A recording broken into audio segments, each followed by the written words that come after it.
ஆண்டவரும் இரட்சகருமாகிய இயேசு கிறிஸ்துவின் ஒப்பற்ற நாமத்தில் இன்றைய தேவனுடைய வார்த்தைக்கு தேவ பிள்ளைகளாயிருக்கிற உங்களை கர்த்தருடைய நாமத்தில் வாழ்த்துகிறேன்.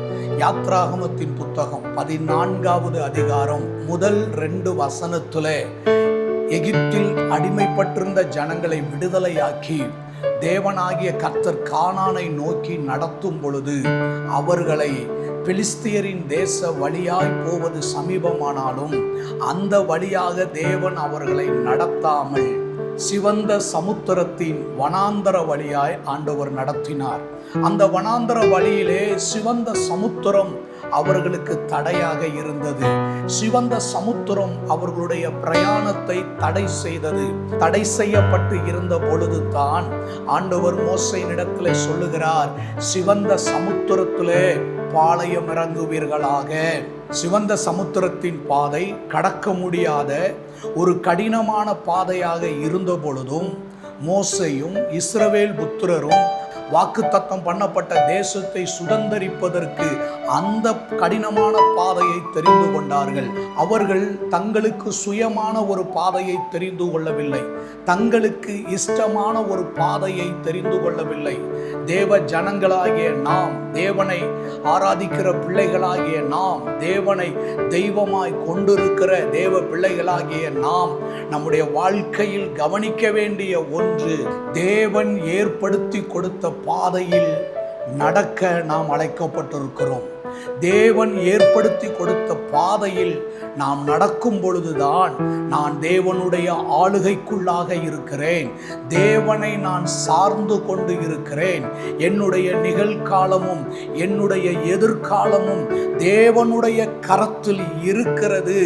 நான் என் சுயத்தை சார்ந்து கொள்ளவில்லை, என்னுடைய சுய அறிவையோ என்னுடைய சாமர்த்தியத்தையோ நான் சார்ந்து கொள்ளாமல் தேவனுடைய ஆளுகைக்கு உட்பட்டு இருப்பதால் பரிசுத்த ஆவியான தேவன் என்னை இந்த யாத்திரையில் பிரயாணத்தில் வழி நடத்துவதால் சுயமான ஒரு பாதையை நான் தெரிந்து கொள்ளாமல் தேவன் எனக்கு போதிக்கிற பாதையை நான் தெரிந்து கொண்டு அந்த பாதையில் நடக்கிறேன் என்பதே, தேவன் வகுத்து கொடுத்த பாதையில் நடக்க என்னை அர்ப்பணித்திருக்கிறேன் என்பதே, நான் தேவனுடைய கட்டுப்பாட்டுக்குள் இருக்கிறேன், தேவனுடைய கரத்திற்குள் இருக்கிறேன், தேவனுடைய கிருபைக்கு நான் உட்பட்டு இருக்கிறேன் என்று பொருளாகும்.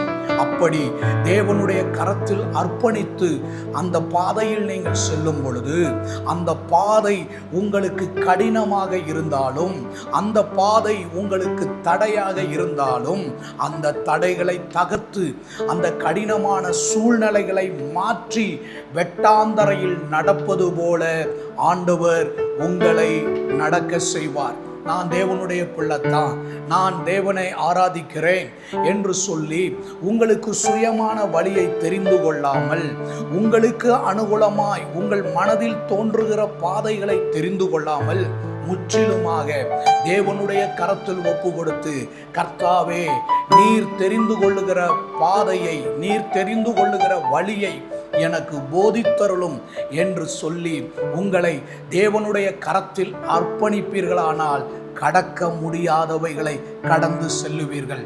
கடினமானது உங்களுக்கு லகுவாக மாற்றப்பட்டுவிடும்.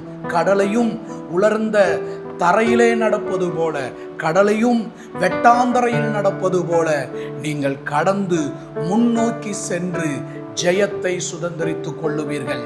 இன்றைக்கு நீங்கள் செய்ய வேண்டிய ஒன்று, கர்த்தாவே அன்றைக்கு இஸ்ரவேல் புத்திரர் கடினமாய் இருந்த அந்த சிவந்த சமுத்திரத்திலும் கர்த்தர் தெரிந்து கொண்ட பாதை என்று அந்த பாதையில் நடக்க தங்களை ஒப்பு கொடுத்தது போல, இன்றைக்கு நானும் என்னை தேவனுடைய கரத்தில் ஒப்பு கொடுக்கிறேன் என்று உங்களை ஒப்பு கொடுப்பீர்களே ஆனால் உங்களுடைய வாழ்க்கையிலே தேவனுடைய செயல்களை பார்ப்பீர்கள்.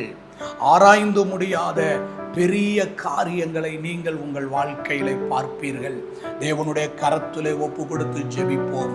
அன்பின் நல்ல ஆண்டவரே, இன்றைக்கு நீர் தெரிந்து கொண்ட பாதையில் நடக்க உம்முடைய கரத்திலே எங்களை ஒப்பு கொடுக்கிறோம்.